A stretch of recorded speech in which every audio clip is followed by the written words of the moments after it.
Nk'uko nabemereye ko amakuru y'ibi byamamare bibiri nzajya nyakurikiranira ku gihe, so rero aka kanya ni ukuvuga ngo dosiye ya Yuhi umukaraza ukurikiranyweho gusambanya ku gahato Shadibu yagejejwe mu bushinjacyaha. Ni ukuvuga ngo dosiye ya Yuhi umukaraza ni ukuvuga ngo ukurikiranyweho gusambanya ku gahato Shadibu yagejejwe mu bushinjacyaha, ndetse mu byaha uyu musore yari akurikiranyweho hiyongereyemo icyo gukoresha ibiyobyabwenge.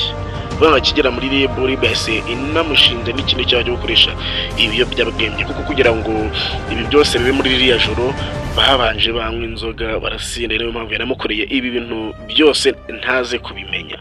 Banga umuvugizi w'urwego rw'igihugu rw'ubugenzacyaha RIB Dr Murangi Bitseri yatangaje ko dosiye iregwamo Yuhi umukaraza yoherejwe ubushinjacyaha ku itariki 29 Kamena 2026 akekwaho ibyaha bibiri birimo icyo gukoresha undi imibonano mpuzabitsina ku gahato batabyumvikanyeho no gukoresha ibiyobyabwenge.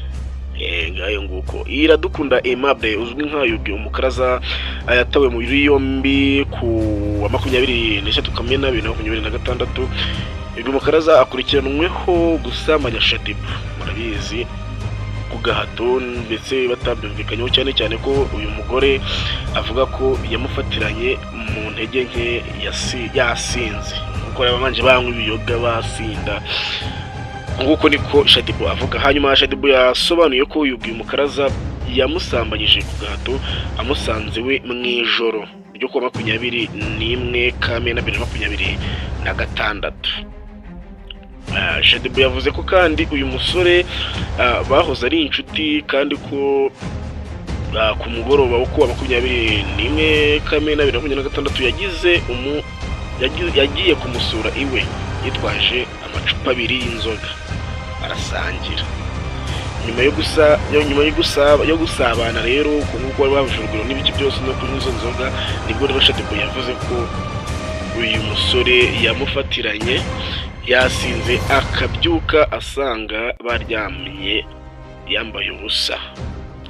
Ati Yuhi yaje mu rugo turasangira, ariko sinzi ibyo yampaye kuko nisanze mbyutse nambaye ubusa aryamye iruhande rwanjye. Unyumvire bantu banje, numva ko yansambanyije, nibaze ko nari mu kwezi k'umugore.